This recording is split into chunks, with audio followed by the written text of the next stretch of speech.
más afectuosa de lo usual, de lo normal.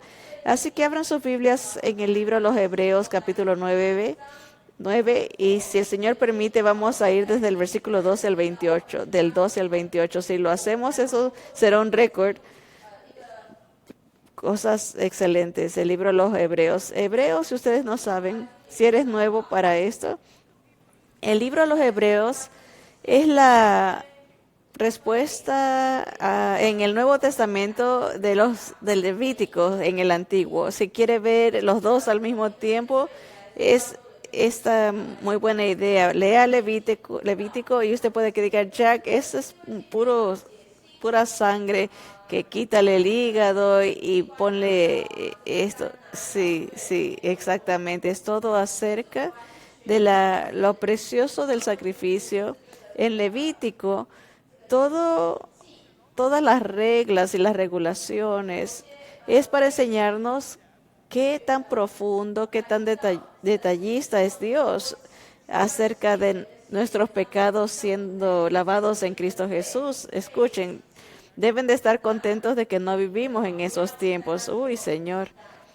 Gracias a Dios por Jesús. Si quieres ser agradecido, lee Levítico y de ahí sáltate al libro de los Hebreos y te vas a contentar de lo que Dios ha hecho. La última vez, hermanos, vimos solamente un versículo y fue en el capítulo 9, versículo 11, donde vimos por qué no tener lo mejor cuando lo mejor de Dios es suficiente, y todo lo que hagamos esta noche se va a ir edificando sobre esa realidad de que Dios ha hecho lo mejor al darnos a Cristo. Y no quiero pisar los dedos de nadie ni enojar a nadie, pero si usted es de otra religión o de otro sistema de fe, de creencia, debe de preguntarse esto. ¿Tiene usted algo mejor de lo que vamos a oír? Esto es algo extraño porque en la vida tenemos muchas opciones acerca de diferentes cosas. Antes del servicio estábamos hablando de la diferencia entre un carro de gasolina y el comentario que hice el domingo acerca del Tesla, que vi a alguien empujándolo. Y alguien topó ese tema y nos reímos y empezamos a hablar. Pero el punto es de que por lo menos en este país tenemos una elección que hacer. Podemos comprar una cosa u otra y está bien.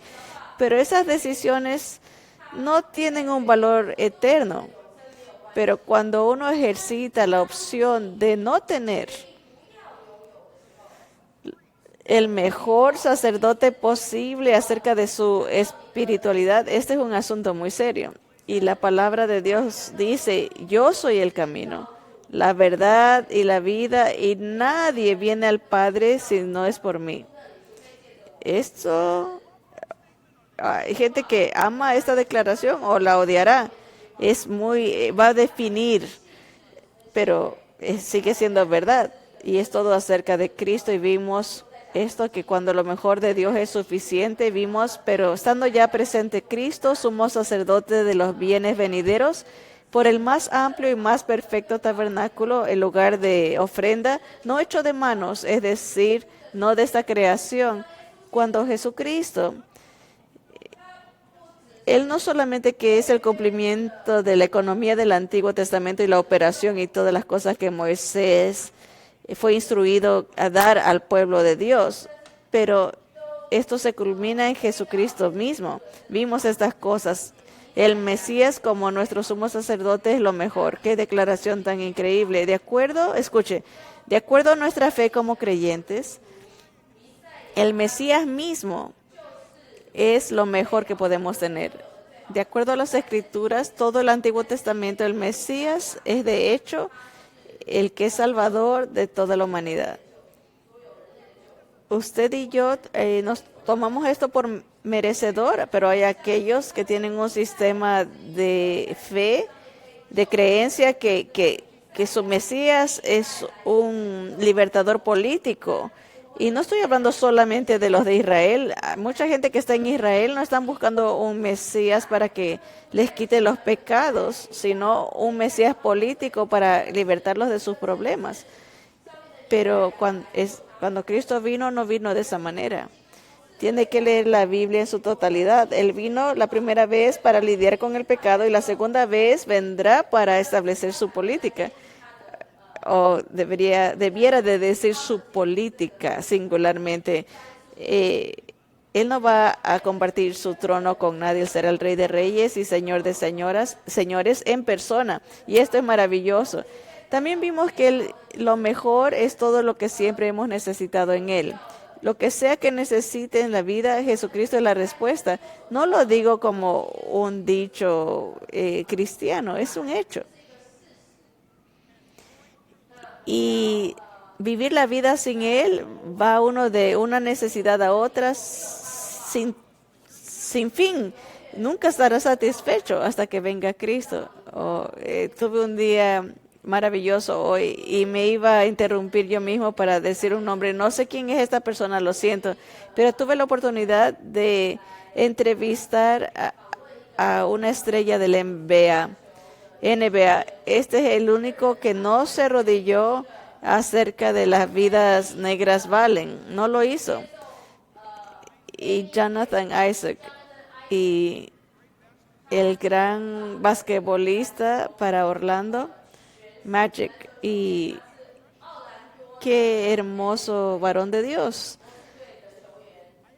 Y le pregunté, ¿de dónde sacaste el valor para pararte? Saben, él se paró, no se arrodilló en el movimiento de BLM y su equipo entero, aún los entrenadores, todos se arrodillaron y su carrera estaba en juego porque todavía no había firmado el contrato de compromiso para estar en Magic, así que él pudo haber sido arruinado para siempre, pero porque su pastor le dijo, escucha, cuando tú te paras por Dios, Dios se parará por ti. Y aquí está este joven haciendo eso y después se metió en problemas, pero ni parpadeó. Y después vino la cuestión de la vacuna y él no se vacunó. Y dijo, no lo haré. No hay suficiente información, no hay suficiente ciencia, algo está mal, no suena bien. Y lo odiaron por eso. Y le pregunté, ¿de dónde sacaste el valor para hacer esto? Y un comentario tras otro era el hecho de que su pastor lo alimentaba con la palabra, con la Biblia, lo impulsaba, era todo acerca de la Biblia. Y hoy lo conocí, pero no sabía nada de él. No sé ni qué posición en el básquetbol está. Y la gente que no me critiquen, que digan, no sé por qué no lo conoces. No sé, yo no puedo brincar. Pero él sí puede. Y gracias a Dios es como 9 pies de alto, pero ama a Dios y brillaba para Jesús. Así que vean después esa entrevista en vida real con Jack Hibbs. Y ¿sabes qué? Jóvenes, escuchen, le pregunté, ¿qué le dirías tú a los jóvenes que te están viendo? ¿Eres un líder? Y él me dijo, sí, esto. Tengo la fama y tengo el dinero. Y no es nada. No es nada, te digo, no es nada. Alguien pueda que diga, puedes decir esto cuando tienes la fama y el dinero. No, esa es una manera errada de ver las cosas, porque las escrituras son muy claras de que hemos entrado a este mundo sin nada, desnudo nací y desnudo me iré, pero si eres creyente en Cristo, pueda que hayamos venido sin nada, pero saldremos con muchas cosas y esa es la diferencia. Cualquier cosa que necesites en la vida no la vas a obtener sin Cristo. Y de ahí vimos la realización de los siglos es suficiente. Jesucristo es la culminación de la totalidad de las Escrituras. Así que vamos al número 2, el versículo 12, cuando se acepta lo mejor de Dios. Es como que si fuera un razonamiento circular. Claro que lo mejor de Dios es aceptado, pero tiene que ser aquel que proveyó lo que era aceptable. Ve al versículo 12, y no por sangre de machos cabríos ni de becerros. Dios no quiere sacrificios humanos o esfuerzos humanos o la sangre de animales, eso ya no trabaja. Israel hizo esto por adelantado apuntando lo que vendría en Jesús hace 2000 años atrás. Pero dice, entró, sino con su propia sangre entró una vez para siempre en el lugar santísimo, habiendo obtenido eterna redención. Apunte esto, eterna redención. Voy a hacer mucho hincapié en esto. Me encanta. Seguido digo yo que yo creo en la eterna seguridad del creyente, pero voy a dar un calificativo porque hay gente que dice, tú no puedes saber eso, solamente se puede saber hasta que uno muera. ¿Sí? ¿Tú crees esto? Eso no es lo que enseña la Biblia. La Biblia dice, esto se ha escrito para que sepáis que tenéis vida eterna. Si verdaderamente has nacido de nuevo, tienes seguridad eterna. Si no has nacido de nuevo, eres solamente religioso y no tienes seguridad. Estás más seguro de tu eternidad en aquellos momentos que estás haciendo bien. Pero cuando haces algo malo o tropiezas, entonces entra inseguridad. ¿Por qué? Porque tienes una religión y no una relación. Cuando tienes una relación, no te dejas de la persona cada 3 minutos, porque si es la relación con Dios, es como que si estuvieras como dejándolo cada 3 minutos. Nadie se levanta pensando voy a pecar. Aquí vamos, voy a hacer este pecado. No, pero te levantas y pueda que ves por la ventana y está muy soleado y te quejas. Y acabas de pecar ahí en ese momento. Debes de levantarte y decir, este es el día que hizo el Señor. Y yo no puedo decir eso hasta después de una taza de café personalmente, pero me entienden, ¿no? Toma gracia para salir adelante en un día, porque tenemos una relación con Él y estamos caminando con Él. Pero cuando las Escrituras dicen que cuando lo mejor de Dios es aceptado en el versículo 12, Él entró en el lugar santísimo, no en la tierra, pero arriba en el cielo. ¿Se acuerdan esto? Todo lo que dijo Dios a Moisés que construye en el tabernáculo y eventualmente en el templo era una imitación. Era un patrón de lo que es eterno en el trono de Dios, en el cielo arriba. Hay un lugar santísimo en el cielo y es eterno. Así que Dios le dijo a Moisés, edifica en la tierra lo que te he enseñado con estas instrucciones. Gracias a Dios que Jesús se presentó su sangre en el lugar santísimo en el cielo. Así es como cuán segura es su salvación. Entregó la ofrenda en un lugar donde el orín, el ladrón, no puede destruir ni robar. Yo estoy muy agradecido. Si uno va a Jerusalén, ahora hay un lote vacío donde antes estuvo el templo. Si usted está en esto de entregar sacrificios de ovejas o becerros, se sentiría muy mal porque ahorita todo ha sido destruido. Y Jesús dijo, no. Su salvación está segura en el cielo. Vamos a ver mucho más de esto en un momento. Es una redención eterna. ¿Me entienden esto?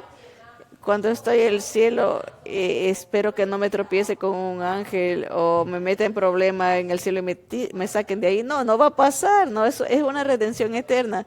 Imagínense cuando nosotros, usted y yo, seamos completamente redimidos, en un sentido, ya hemos sido redimidos, con excepción de nuestro cuerpo. Por eso es que la muerte para el creyente no es una gran cosa.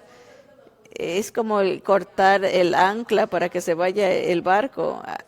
Así se referían los apóstoles. La muerte para el creyente. Ustedes no se acuerdan de dejar el vientre de su madre y entrar al mundo. Usted puede que diga, yo sí me acuerdo. No te acuerdas. No sé qué están haciendo, pero no te acuerdas eso. La misericordia de Dios y su gracia no nos deja acordarnos eso. ¿Se pueden imaginar? Aquí estamos nadando, todo está bien. El agua está tropical, 90.6. Y de ahí pasa uno por este canal y es como, y uno sobrevive y sale. Por eso es que nos vemos como nos vemos. Solo una madre puede decir, ay, qué bello mi niño. Honestamente para ti sí, pero no.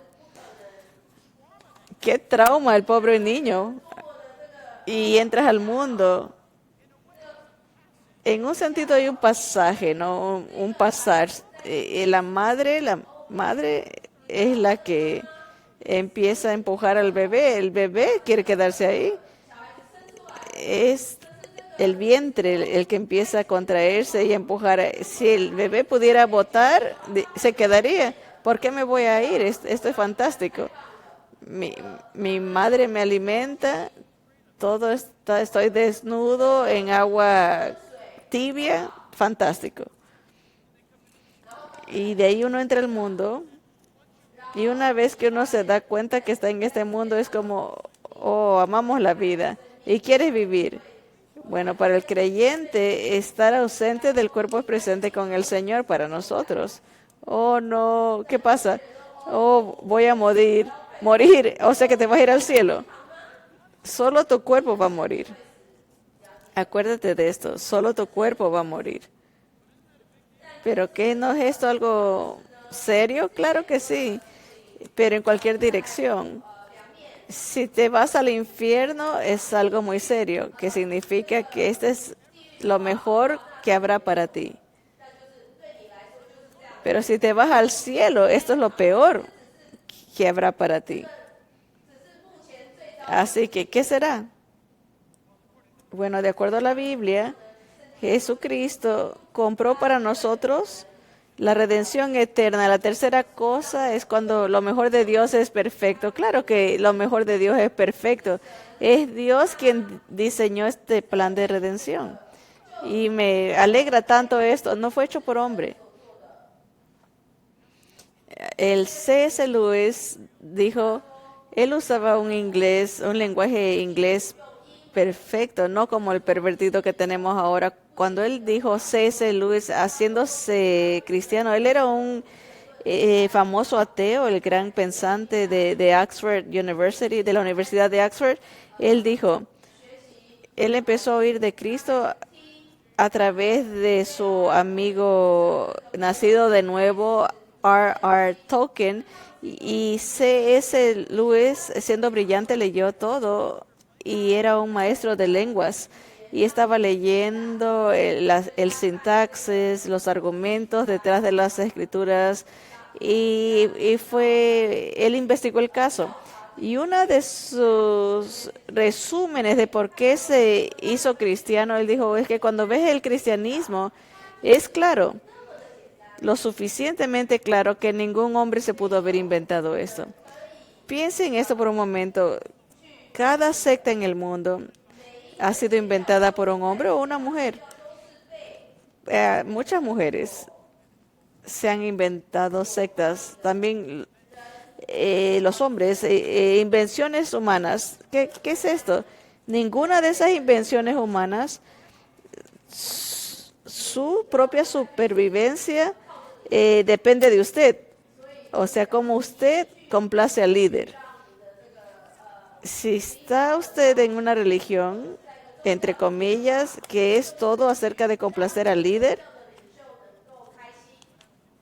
¿qué pasa si no lo complaces?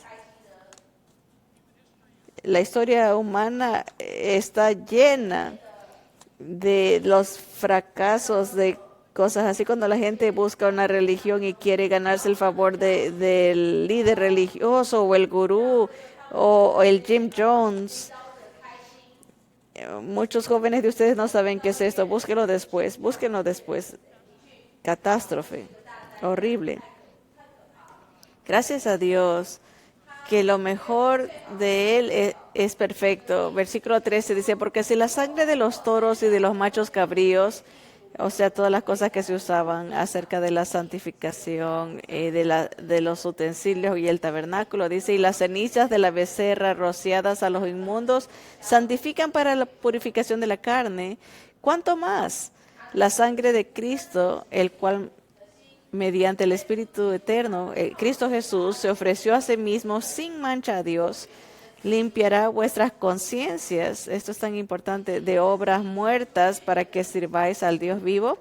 Número uno, rápidamente es esto, que esos elementos humanos terrenales y que tenía el tabernáculo tenían que ser santificados. Escuchen, no era suficiente que eran hechos de bronces o plata u oro, que eran, de acuerdo a Dios, tenía que haber un salpicar o ser limpios por sangre o por las cenizas de una becerra rociada. ¿Qué es eso, Jack? O esto es un becerro rojo, no ninguna asociación con el equipo de los Red Bulls. Tenía que ser perfecto, examinado por un sacerdote, tenía que ser un macho perfecto.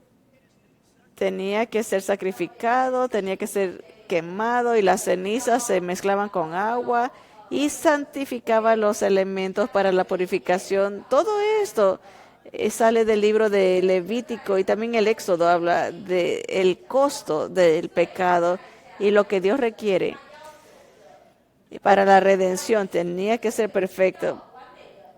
Pero ni siquiera un animal, ¿cómo un animal puede ser nuestra expiación? No estamos relacionados con los animales.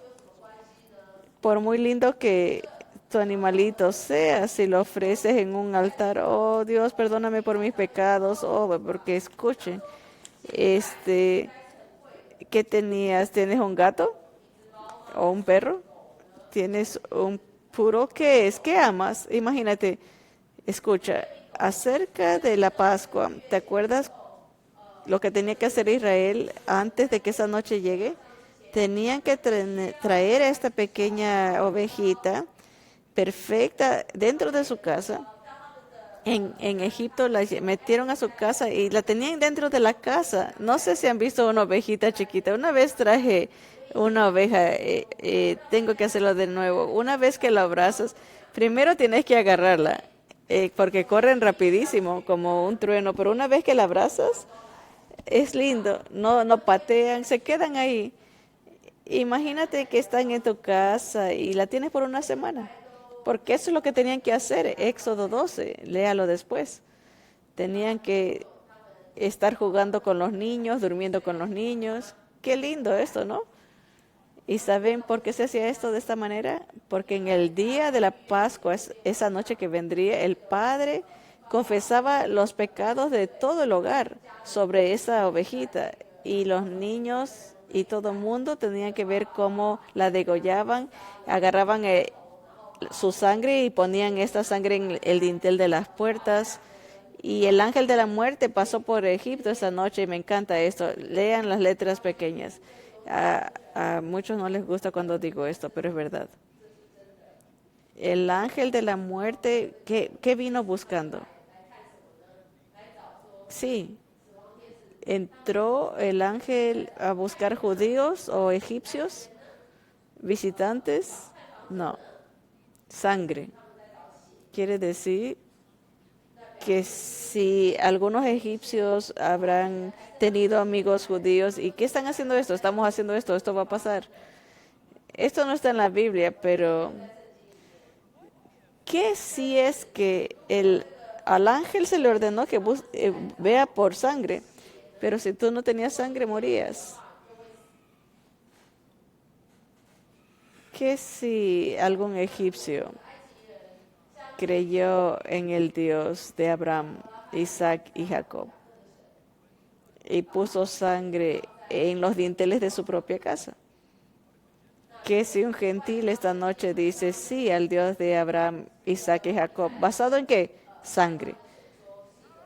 No nuestra sangre, la sangre de un animal, ni tampoco la sangre de un animal, sino la sangre de Cristo, perfecta, maravillosa. El eterno Espíritu se ofreció a sí mismo sin mancha a Dios. Jesucristo es perfecto. Me encanta esto. Él es nuestro estandarte perfecto. Número 4, cuando lo mejor de Dios es poder. Lo mejor de Dios es poder. Vamos a tratar de avanzar más. Este punto número 4 es poderoso y largo. Dice el versículo 15, así que por eso es mediador. Escuchen, amigos. ¿Tienes tú quien te represente entre tú y Dios? Si no tienes a Jesucristo, si no tienes a Jesús, no tienes a nadie. No me estoy inventando esto, no es mi opinión. No, pero yo tengo un sacerdote, yo tengo un cura, yo ya le confesé. No, escucha, quédate aquí en el libro de los Hebreos. Ya hemos leído en el capítulo 8 y la primera parte del capítulo 9 que no hay ningún sacerdote terrenal que pueda quitarnos nuestros pecados. Que cuando confesamos a un sacerdote terrenal, le estamos confesando a otro pecador. Solo hay uno que no es pecador y este es el mediador. Y así que por eso es mediador de un nuevo pacto. Wow. De hecho, si estás apuntando, tienes que poner esto, Ezequiel 36. Ezequiel 36, 20. Ezequiel 36, versículo 20. ¿Por qué? Porque Ezequiel en el Antiguo Testamento, capítulo 36, dice que Dios iba a hacer un nuevo pacto para los judíos. ¿Sabías esto? Él dice, yo voy a acabar el pacto antiguo que fue hecho en piedra, y lo menciono otra vez en Jeremías 31. Aquí está en el versículo 15 en el libro de los Hebreos. Un nuevo pacto para que interviniendo muerte para la remisión de las transgresiones que había bajo el primer pacto, esto es el volumen y el récord de pecados que se mantenía por el primer pacto, para que los llamados reciban la promesa de la herencia eterna. Versículo 16, porque donde hay testamento es necesario que intervenga muerte del testador. En otras palabras, si usted tiene un testamento, si usted vive aquí en California, por lo menos tiene que tener un testamento. Debes de leer las leyes de California. Yo soy raro. Por eso a mis 18 años leí estas cosas y me sorprendió. 18 es algo grande, pero en mi época 18 era algo grande. Así que cuando podías agarrar tarjetas de crédito y muchas cosas, y me encantaba eso. No usar tarjetas de crédito, sino yo creo que debes de usar lo que esté disponible sabiamente. Podríamos hablar esto en otra reunión. Pero no toma un Einstein para de cómo usar la tarjeta, el dinero de las tarjetas de crédito para hacer más dinero y que las tarjetas de crédito te paguen. Cuando uno usa una tarjeta, uno tiene que entender cómo usar el dinero de ellos, usarlo sabiamente. Y yo estaba muy emocionado y empecé a leer la ley de California cuando uno muere, porque eso es lo que piensan los jóvenes de 18, que son raros como yo. En California debes de tener un papel legal que diga, yo no soy un consejero financiero, pero la gente que cree que no tiene mucho hasta que se sienta con esa gente y dice, oh, eso es todo lo que tengo, vale mucho, yo quiero que mi tía tenga eso, o mi hijo, ¿me entiendes? No te das cuenta hasta que tu vida es examinada por alguien que es imparcial, que no tiene ningún interés más que el punto. Esto es lo que vales, punto. 1.50, bueno, si tú no lo dejas en un testamento a alguien, ya voy a llegar a un lado con esto, no es un seminario financiero, es un estudio bíblico. Miren lo que pasa, si usted no escribe en su testamento cuál es su voluntad, déjeme reemplazar la palabra. Si no escribes cuáles son tus deseos, se va a ir al Estado. Tienes que leer esto muy bien, porque especialmente para los hijos es el estado de California es brutal. Si usted muere y sus hijos son pequeños y no hay alguien eh, asignado a recibir a esos niños, es aterrador. Son propiedad del Estado. La constitución del Estado es terrible, aterradora. Bueno, para que su voluntad esté activa. Es un pedazo de papel, está en la caja fuerte del Estado con los abogados o pagamos un par de miles por este testamento. No te preocupes, no te has muerto todavía. No vale hasta ¿qué pasa? Tienes que morir. El momento que mueres, punto, empieza a trabajar. Qué tremendo, ¿no? Desde la tumba todavía hablas.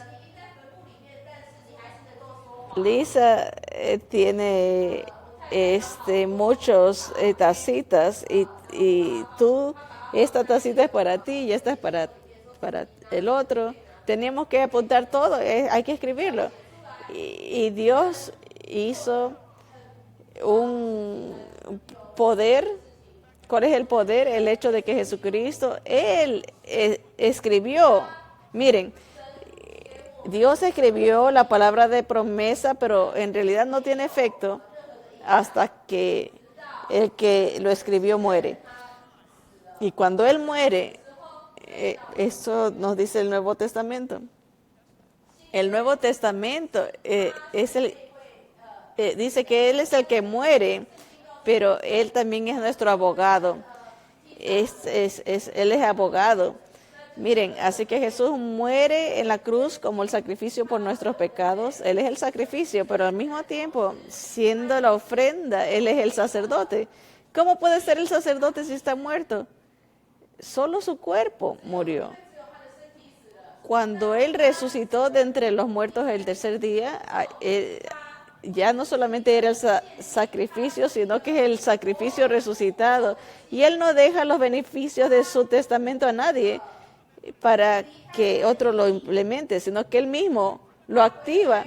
Él resucita de entre los muertos para asegurarse que el negocio está perfecto y que tiene poder.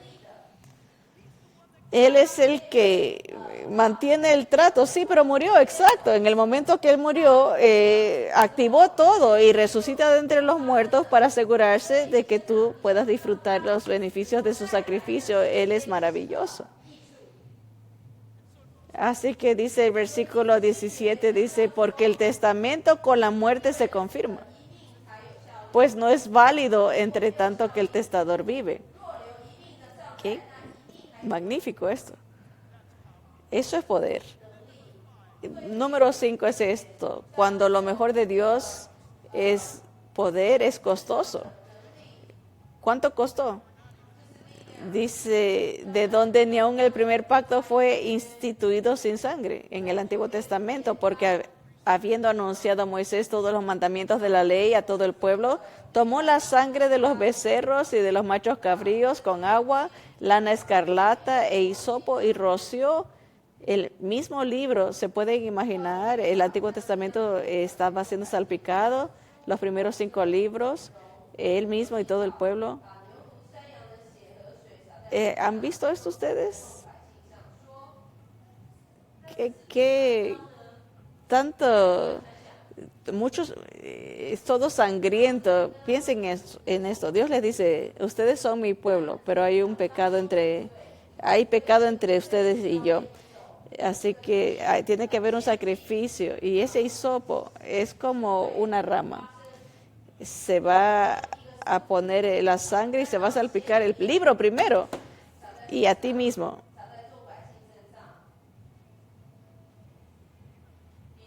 Pedro hace referencia a esto en su epístola. El creyente está cubierto de acuerdo a la perspectiva de Dios tú. El creyente que has confiado en Cristo como tu Señor y Salvador, estás cubierto con la sangre de Cristo. Ya lo he dicho antes y pueda que sea aburrido para muchos, pero tal vez hay una persona que a esto le ayude. Pero cuando alguien dice, oh, esto es feo, entiendo que sí, puede ser algo feo. La sangre es algo costoso. Y yo trabajé por muchos años en un laboratorio de investigación. Estudiamos la dinámica de la sangre, la hematología. 13 años estuve ahí desarrollando productos y trabajando con animales.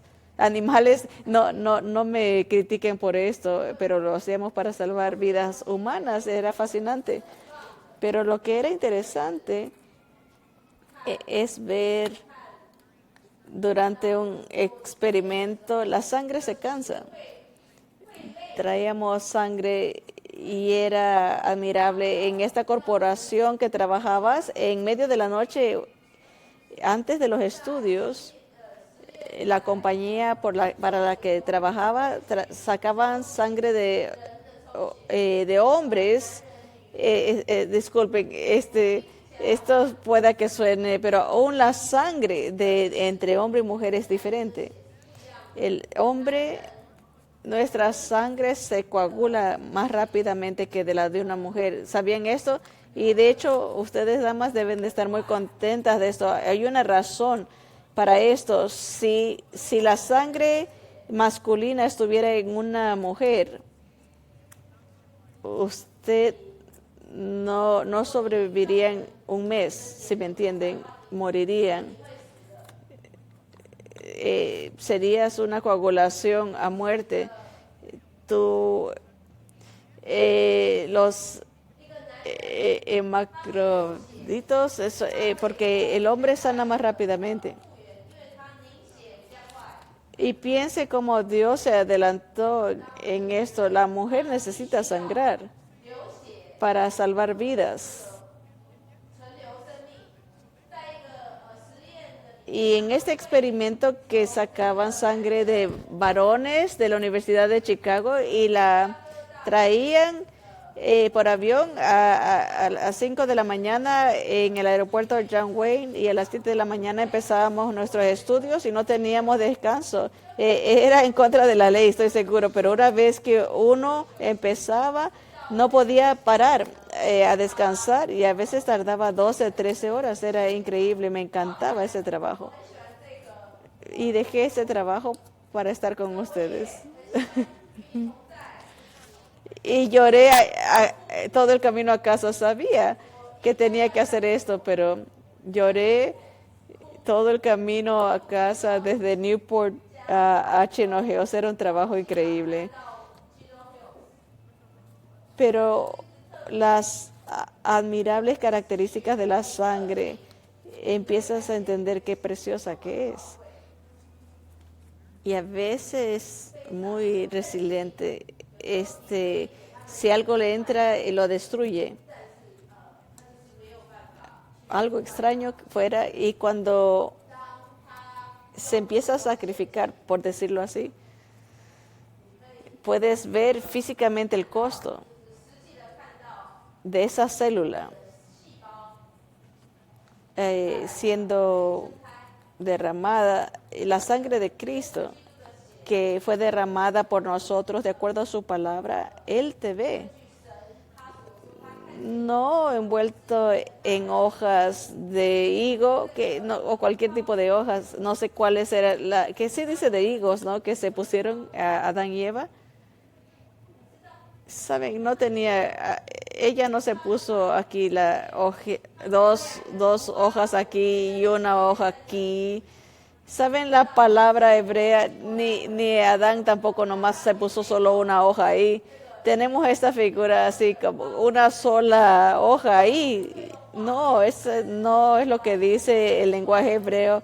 Lo que dice el lenguaje hebreo es que se cubrieron totalmente con hojas. Eran como ese gigante del Jelly Bean, de las latas. ¿Lo han visto?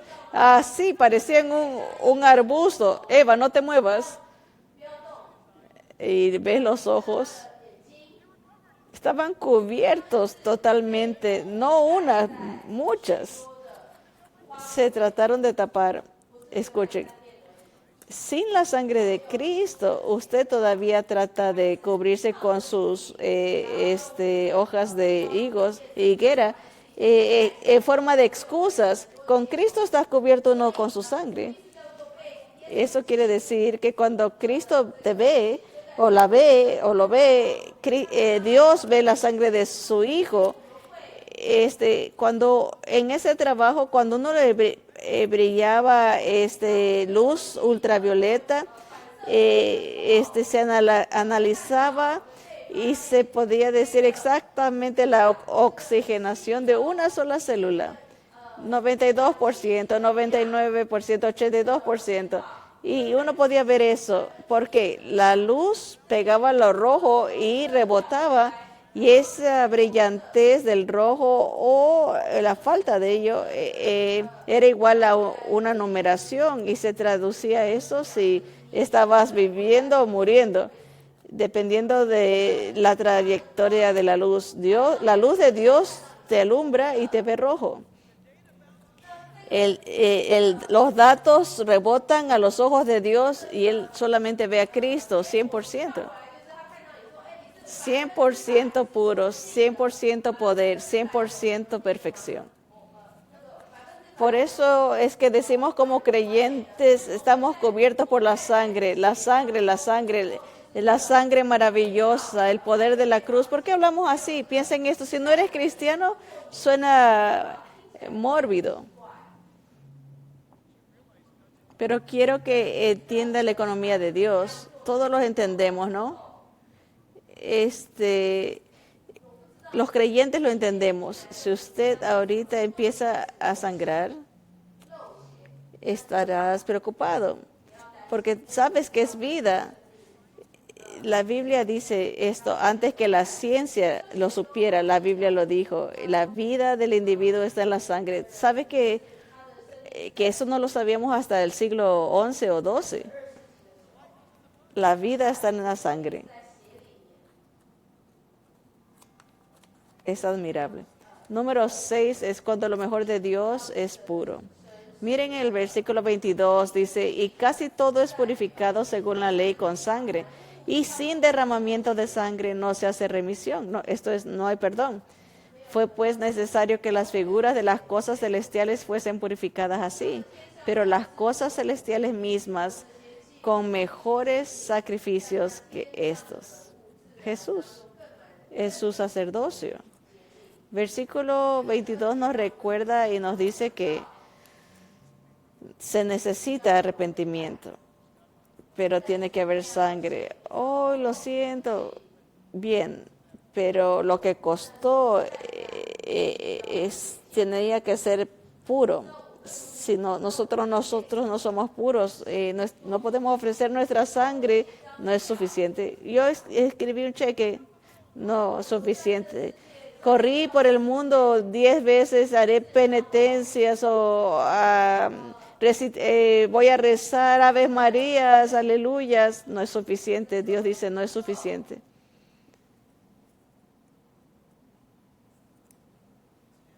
Es Él y solamente Él. Es su sacrificio y es absolutamente su pureza.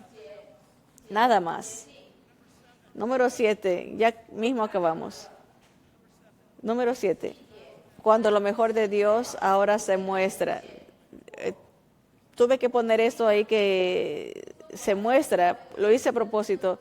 Cuando lo mejor de Dios es puro poder, pero ahora tenemos que poner doble palabra. Ahora se muestra. ¿Cómo? Como en los teatros, sí, exactamente. Lo verán en un momento. Cuando lo mejor de Dios es ahora ya, en el tiempo presente, se está mostrando.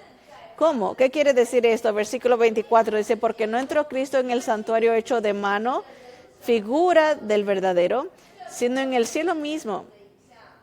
Podemos hacer una pausa ahí en ese comentario. ¿Se acuerdan cuando Jesús resucitó de entre los muertos? Y era la mañana de la resurrección, ¿no? Y las mujeres, hay mucha actividad esa mañana, muchos viajes de los discípulos y las mujeres a la tumba. Y en un punto, creo que es María, no estoy seguro, una de las mujeres, María, se agarra de los pies de él. Y se acuerdan lo que él dijo, no me abraces. La palabra quiere decir no me detengas, porque no he ascendido. Y si sigue leyendo la narración después de la resurrección, sí hay tipos donde la gente está abrazándolo y él no dice nada. Y por eso muchos eruditos dicen, y yo estoy de acuerdo, que una vez que Jesucristo resucitó de entre los muertos y dijo, no me detengas, no he ascendido, no me abraces, que desde su resurrección a su ascensión, como 40 días, que en algún punto durante ese tiempo Cristo presentó su sangre en el lugar santísimo, en el cielo. Acuérdese, porque en el tiempo post-resurrección, Él se podía aparecer y desaparecer, podía atravesar paredes, puertas, y aunque los discípulos estaban escondidos, ¡boom!, aquí estoy, y se desaparecía. Se correlaciona con el hecho de que Él resucitó, pagó el precio, pero antes de subir al cielo, en la ascensión, hace esta ofrenda por los pecados durante esos 40 días. Él presenta su propia sangre ante Dios Todopoderoso, el Padre, para expiación. Por eso es que nuestro tesoro está en el cielo. Ese es su tesoro, la salvación comprada. Pero ¿qué es esto de que ahora se muestra? Ya voy a llegar ahí. Versículo 25. Y no para ofrecerse muchas veces, como entra el sumo sacerdote en el lugar santísimo cada año con sangre ajena. Esto es el sacerdote terrenal. Versículo 26. De otra manera le hubiera sido necesario padecer muchas veces desde el principio del mundo. Escucha, amigos, Jesucristo sufrió una sola vez en la cruz y ahí se acabó. No necesita sufrir otra vez. No necesita sufrir en lo que se conoce o se cree como la transubstanciación o otra cosa. No quiero lastimar los sentimientos de nadie, pero necesita saber la verdad. No todas las cruces son las mismas. ¿Qué quieres decir con eso? Hay una cruz cristiana y hay una cruz católica. No me malentiendas, 75% de esta iglesia, aquí hay católicos, lo sé, porque cada semana les tengo que decir, yo no soy tu padre, es verdad, padre Jack, no, es pastor Jack. Lo siento, pero vengo por el estudio bíblico, soy católico, pero vengo a estudiar la Biblia. Está bien, pero no me llames padre, no tienes que hacer eso. Es dulce en sí, pero lo que pasa después de que toma 3 meses, 6 meses o un año, después ya los veo aquí sentados y le digo, ¿qué pasó? Ahora solo estudio la Biblia, qué bueno, maravilloso. Sí, correcto. Él solamente sufrió una vez, Jesús sufrió una sola vez en la cruz y ahí eso fue todo. No tiene que sufrir de nuevo. De otra manera le hubiera sido necesario padecer muchas veces desde el principio del mundo, pero ahora en la consumación de los siglos se presentó una vez para siempre por el sacrificio de sí mismo para quitar de en medio el pecado. Ven, la palabra se presentó. En español está en el pasado, pero en el original aparece y aparecerá. Siempre está en efecto. Ahora se muestra, espero. Me pregunto si Dios me ama. Sí, Él lo dice, ya apareció. Y espero que me perdone. Sí, confiesa tu pecado, se aparece constantemente ante el Padre. Número 8, lo mejor para el final. Cuando lo mejor de Dios es definitivo. Versículo 27 que dice, esto es para todos y de la manera que está establecido para los hombres, la humanidad completa, incluyendo hombres todos, que mueran una sola vez y después de esto el juicio. Así también Cristo fue ofrecido una sola vez para llevar los pecados de muchos. Escuchen esto, y aparecerá por segunda vez sin relación con el pecado para salvar a los que le esperan. ¿Cómo? Una segunda vez. Eso quiere decir que vino una vez, una primera vez, ¿no? Sí. Aparte, sin relación con el pecado, para salvar, con esto acabamos, a los que le esperan. En la versión en inglés dice que ansían, lo esperan con ansias. Ustedes saben esta gente que dice, no sabemos cuándo regresará Jesús y todas estas cosas tienen que pasar primero. Es verdad, nadie sabe el día ni la hora. Nadie sabe cuándo va a regresar. Pero por todas las escrituras se nos dice que debemos de estar esperando su venida. Si no sabemos cuándo viene y la Biblia nos dice, espérenlo, eso significa que Él va a venir en un tiempo que será muy importante para los que lo estamos esperando. ¿Lo estás esperando? Yo soy muy dogmático acerca de lo que voy a decir a continuación y no veo manera de saltarse de esto. Y yo lucho con esto, luché con esto por casi la mitad de mi vida hasta que me rendí. Aquellos que lo esperamos, ¿eso qué quiere decir? Que lo esperan. Yo ya no lucho con eso porque descubrí que el Espíritu Santo en mí siempre me está empujando a que lo esté esperando ansiosamente. No tengo que abrir mis ojos con palillos de dientes para estar esperando por Él. No, yo lo espero ansiosamente porque Él nos dijo, estás listos, velando, no sabes la hora en que vendrá. Y es increíble que aquí la Biblia nos dice que Él aparecerá a aquellos que lo esperan. Oh, digo, no creo que me guste eso. Qué pena.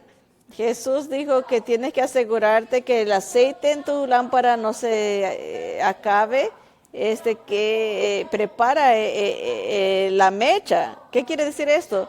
Sé eficiente, llénala de aceite, alumbra tu luz, espera por Él mientras estás ocupado sirviéndolo. Ese es en tu trabajo, en tu escuela, lo que sea que hagas, en tu retiro, brilla para Él. Y esto es hermoso. Noten la diferencia, todos, a ver si se dan cuenta. Si esperas por Él con ansiedad, Él aparecerá la segunda vez, dice. La segunda vez, no para lidiar con el pecado, eso es lo que quiere decir, sin relación con el pecado. No el asunto del pecado, eso ya se trató con eso. Despiértense, ya mismo acabamos.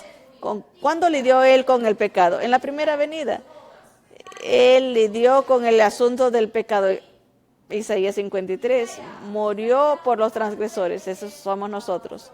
La segunda vez ya no va a morir, ya no va a sufrir. La segunda vez Él viene y es maravilloso, asombroso para aquellos que lo esperamos ansiosamente. ¿Entienden? Esto está tan claro. Es la esperanza bienaventurada.